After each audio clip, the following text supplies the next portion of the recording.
So how are laws enforced? Well, we sort of talked about some of it. There's different agencies that can get involved with different aspects of habitability. When it comes to, so if you've already, you've tried, you've already, written to the park owner, you've documented the problem, you've gotten an expert opinion, and still nothing is happening. This happens sometimes. Still, but there are options. There are still options to pursue at this time. And one of them, depending on the issue, if it's a tree issue, a road issue, a drainage issue, or something really specific to mobile home parks, submitting a complaint in writing to the Department of Housing and Community Development is the way to go. And then there's also, you have the right for many of these things to seek a court order, to actually sue the park owner to do something, or sue for damages, for money if they didn't do something and it cost you money. And then a final right that you have, you do have the right to withhold rent, but like Sandrine was just saying, this is similar to the repair and deduct. This is an incredibly, this is a very big move to make, should not be done lightly. It should be done with advice from a lawyer at legal aid. There should be an escrow account set up. You want to do everything you can to protect yourself from being evicted over trying to enforce your rights. So we would not recommend that as your first option for getting an issue resolved. But we are happy to talk to folks more about that and make sure you're connected with legal advice to do that properly and safely and legally. And how do park owners enforce rules? There's a lot of this in your lease. There's various parts of the lease that mention service charges, and we mentioned that in the beginning. Basically what that means is, and in your lease, they specifically touch on service charges for skirting, lot upkeep, which tends to mean mowing, repairing damage done by residents, and fumigation. So essentially what that means is, if you've been notified that your skirting needs to be replaced and you haven't done it, the park owner in your lease has the right to actually hire somebody to replace your skirting with 12 hours notice about them being on your lot, to replace the skirting and charge you for that. If your grass is really high, they have the right to, they're in the lease here, they have said that it's they could intend to have someone mow your lawn for you and charge you for that. So it's important to keep in mind those things. You could be charged for various things like that, and you are held. That's as important as paying your rent. If you end up being charged with that, you got to pay those charges too. The park owner is also entitled to sue, take legal action. I think especially if a resident did cause a problem that caused a major issue with the septic system or water system or something like that, and that's probably a big chunk of money. They could definitely sue you for that money. And the last thing is the last kind of recourse for a park owner is eviction, which Sandrine's gonna talk a little bit more about. And this was just before we get into eviction, again, a reminder that any lease term that is not uniformly applied to all residents in a park shall be unenforceable, which means you cannot be evicted over a rule that you alone are being held to, but you want proof. And also before we get into eviction, the law protects residents from retaliation. So that means that park owners cannot change the terms of a rental agreement. Your lease cannot change your lease, cannot threaten you or initiate eviction because you or your neighbors have started organizing, because you've complained to the park owner, or because you have contacted a town or a state official.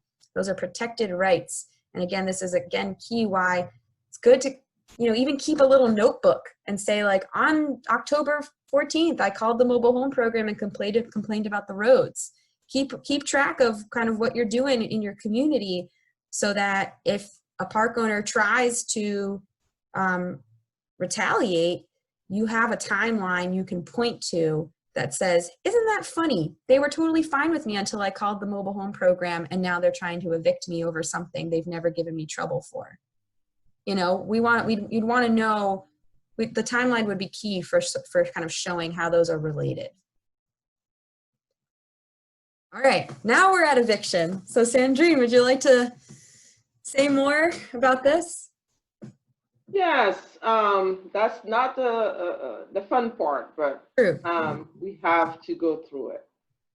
So, being an eviction is a legal process. It's something that you will see probably in the last slide, but people need to know that it is indeed a legal process. It's not because the park owner said or because your neighbor said. It's illegal. It's legal process. And you can be evicted only if you don't pay your rent. So for non-payment of rent, we touch base with withholding, your rent, and being actually subject to some type of retaliation, or not being able to prove the reason why you did that is definitely something that might happen. So be careful. So if you do not pay your rent, you might be evicted. If the park is closing, you might also be evicted, but I'm going to talk about it. And then if you have substantially violated your lease, okay? So what does it actually mean, right? Well, I'm going to start with the substantially violated your lease. So lease violations generally means violations that impact the health and safety of yourself or others in the park. And but ultimately it is, because this is a legal process, it is determined by a judge, right? So Yeah, and I just want to add that the lease also, like you said, it is determined by a judge, but the lease does mention in a few places something that at least Vermont State Housing Authority considers a substantial violation of the lease. So it is good to know those, because that's a warning kind of sign that violating those could quickly lead to an eviction notice. And the first two that I'm seeing at least now are that, that two of the examples in the lease are, one, if a guest becomes a resident without permission from the park owner, that is a substantial violation of the lease. So what that means is that guests can only stay up to 30 days in any 1 year before they're considered a resident. And once that time has passed, that person would need to get approval from the park to continue living in the community. If that does not happen, or if that person is denied approval and continues to live there, that is considered a substantial violation of the lease. Similarly, if somebody decides to sublease, if you decide to sublease your home without permission from the park owner in the lease, they consider that a substantial violation of the lease. So there's maybe one or two other examples of that in your lease, and it is really good to be aware of those so that you're not caught off guard. okay, thank you, Laura. Mm-hmm. Move on. Yes, please. Of course, like I was saying, the eviction is a legal process. They are definitely steps in which this process goes to actually having you being evicted, right? So the eviction notice is the first. You need to be notified by an eviction notice or notice to vacate. This is sent by the park owner. It has to be registered or certified mail. And you need to have in that letter a date of compliance, meaning there need to be a deadline, okay? Without a date, it is not, because you need the time to be able to respond to any type of notice sent by the park owner, especially in writing. Please make sure that it's not an email that saying, yeah, you need to leave in 30 days. It is nothing, okay? Or for the park owner to come through to your door and says, you have 40 days. I need to see you out there. It is not something that can be done. It's not legal. And then, of course, if you do not respond, or then someone that complains, you will receive that through the sheriff. It has to be delivered by the sheriff or a police officer. And it means that the park owner has filed an eviction in court, okay? That's now where the legal process really enters its course. So please call Vermont Legal Aid. Call a lawyer if you have one, because now it is out of the hands of the mobile home program. It's out of the hands of the Department of Housing. Mm-hmm. This is now legal and with the courts, okay? So get legal advice. Once it is actually the time for you, because it will be listed on the summons and complaints notice, that you will have a court hearing, that you will have the chance to tell your story, then the process actually continues. If you do not show, that means that you are saying to the courts that the landlord, all that the landlord is saying is totally true. So you forfeited your right to actually even tell your story or appeal on anything. And then, of course, if it goes there, even if you have the time to go and then argue, and the judge decides that the owner has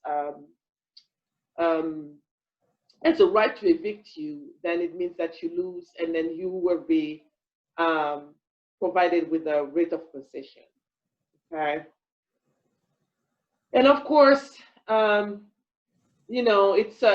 a legal conclusion. It's a legal document that actually gives the sheriff the right to come and then force you to leave your home in 10 days.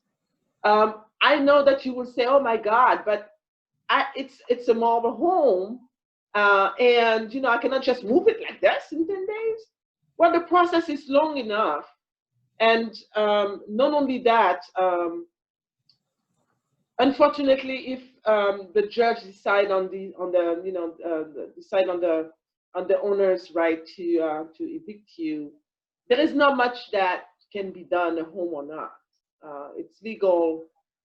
You need to move. Yeah. Even though we can say that it's rare for us to see something like that happening, but it is the law.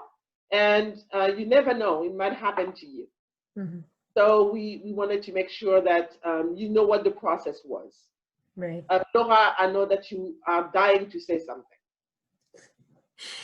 Well, yeah, I just wanted to add on there that when should you end up with a writ of the park owner getting a writ of possession, the sheriff can force you to leave the community in 10 days. It doesn't necessarily mean your home has to be gone in 10 days. There actually is more time generally given for someone to look into relocating, moving the home if that's possible, right, selling the home.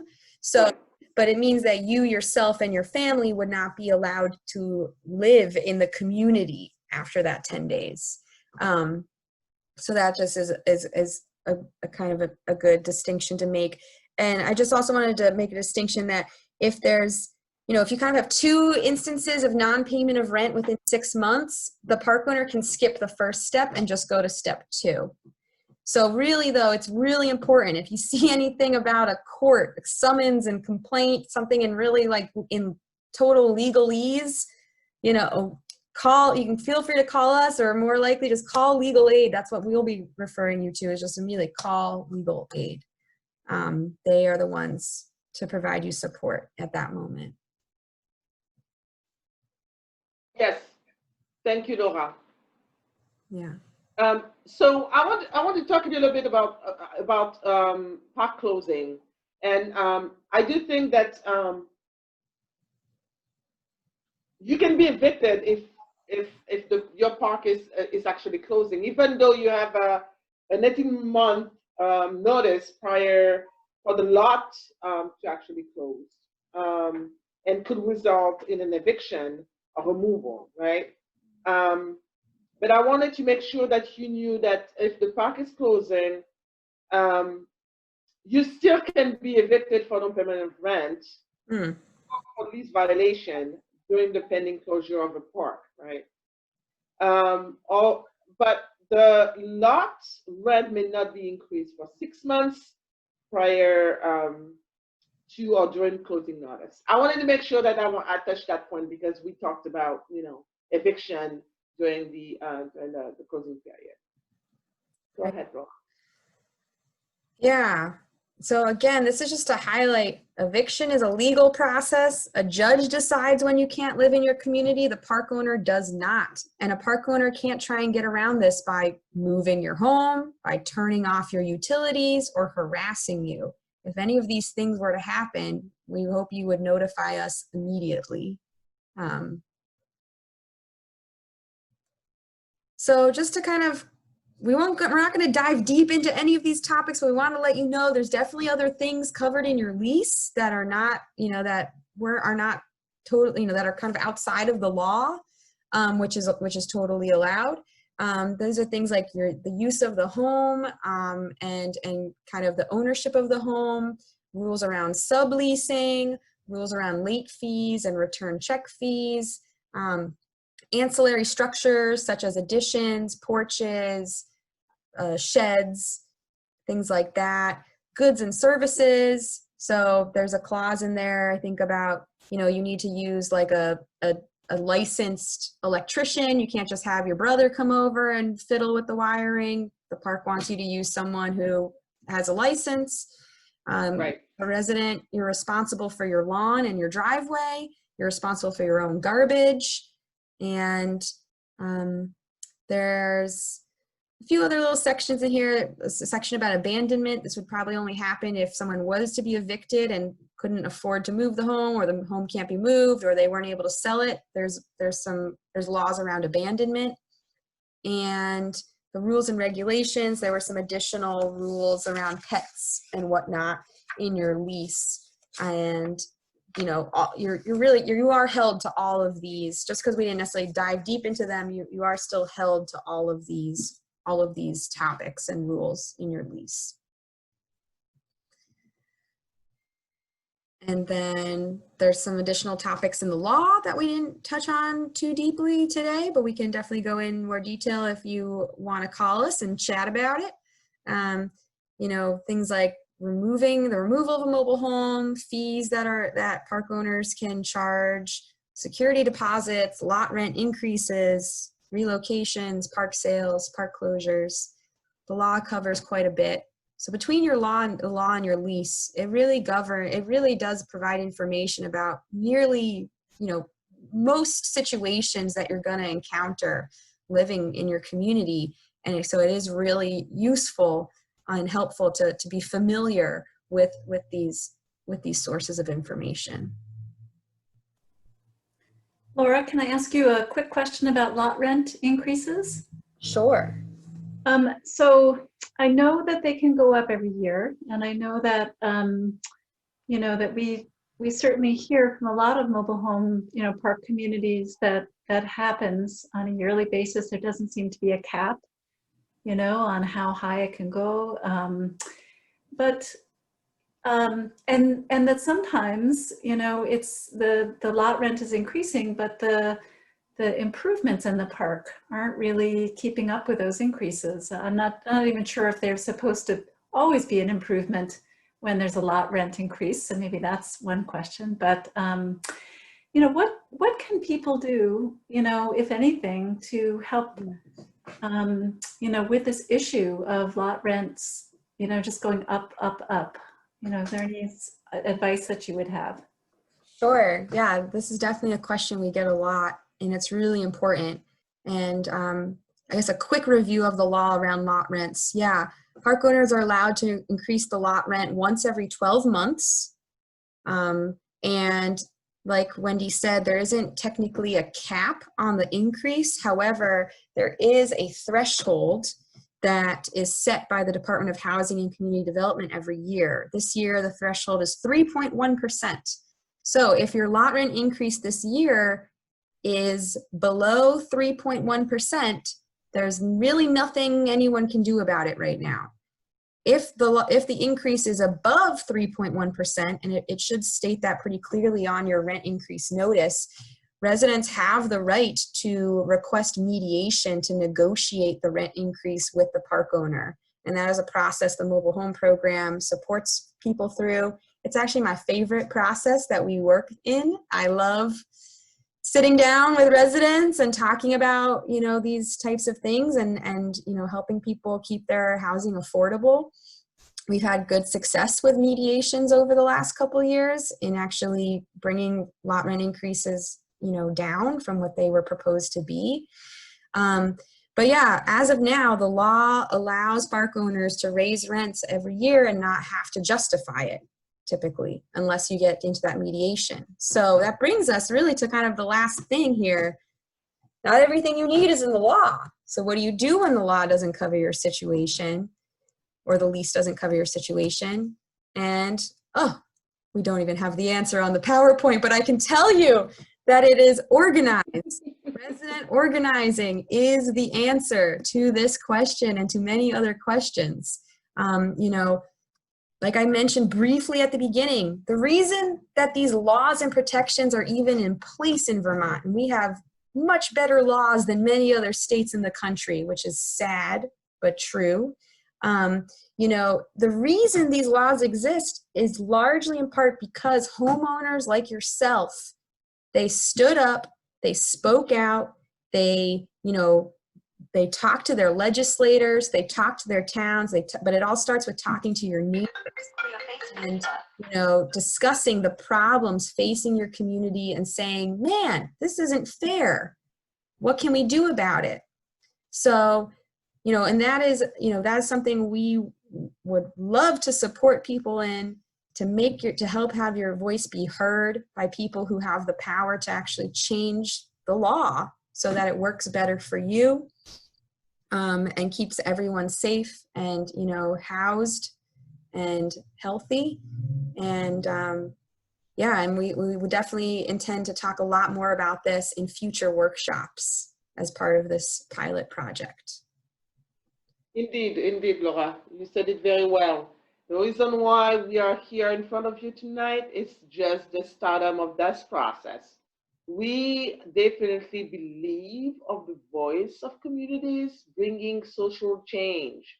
This is why we are here. This is why we want to talk with you and work with you.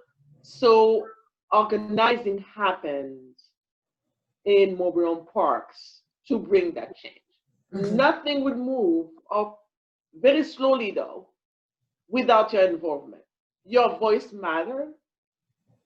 And we definitely believe that leadership in this instance is not only required, but it's crucial. Time is now, and gratefully, we have had the opportunity to come to your park and to talk to some of you. And we know that coming soon, the other activities that we have planned and that we will be advertising will bring a lot of great things to come. So if you have any questions, please connect with Laura. She can actually read for you her information, our contact info. Sure. Yes. Feel free to give a call anytime. Though I'm typically in the office 8:30 to 4:30. My phone number is 802-660-3455. I'm at extension 204. That goes directly to me. And if email's more your thing, You can also email me at lmistretta@cvoeo.org. We also have lots of this information on our website at www.cvoeo.org/MHP. So Wonderful. And I also wanted to say that in the future virtual offerings that the mobile home program will be coming to your community with, you're welcome on these calls. And the more people who show up and can ask, questions like totally relevant to your situation, that's what we really, that would be fantastic. And we totally invite that. So come and tell your neighbors to come so that we can really, tailor this especially for you. Correct. Without you guys, there is no movement. You are the movement. You are the change. We are so used to in-person contact with communities that it is also very difficult for us to have turned to this virtual kind of a communication. But we definitely are more than committed to you, to your community, to the service, and we definitely hope that we'll have the chance to continue the discussion face-to-face pretty soon. This is our hope, and I'm going to let Laura and Wendy give their last word so we can conclude this fantastic presentation. Yeah, I think we've really said it all. Looking forward to getting to know your community better, and really always open to talking about whether it's an issue you're personally experiencing in your home or something bigger having to do with your community. Really, the mobile home program, we're here to listen and to help problem solve and help find solutions and support you in the processes that exist to enforce your rights. Yeah. Okay. Right. Thank you and good night. Yes, thank you for coming. Thank you. Thank you for watching.